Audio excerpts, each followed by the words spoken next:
لوگ کہتے ہیں فلانا مجھ سے بڑا جلتا ہے، تو میں نے کہا وہ تو فائدہ کر رہا ہے آپ کا۔ پھر میرے علی شاہ صاحب رحمت اللہ علیہ کے مرشد نے انہیں دعا دی تھی کہ میرے علی میرا دل کرتا ہے لوگ تجھ سے زیادہ حسد کریں۔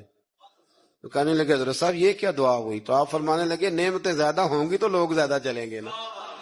تو میرا دل کرتا ہے لوگ تجھ سے حسد کریں، زیادہ حسد کریں۔ تو اس لیے ہم لوگ جو ہیں وہ ہمارے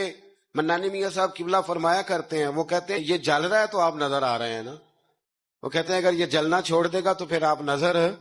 نہیں آئیں گے، تو کچھ جلتا رہتا ہے تو آپ نظر آتے رہتے ہیں، اس لیے لوگوں کو جلنے دیں۔ تو ہم لوگ جو ہے وہ بلا وجہ، لیکن حسد بھی کسی کسی سے ہوتا ہے۔ اب میرے جیسا بندہ اٹھ کے یہ کہنا شروع کر دے کہ لوگ مجھ سے حسد کرتے ہیں تو اس کی خوش فہمی ہے نا، بھئی وہاں بھی رہ گئے حسد کرنے کے لیے، یعنی بلا وجہ کچھ لوگوں کو نا بخار بھی چڑھ گیا ہے، لوگ مجھ سے حسد کرتے ہیں۔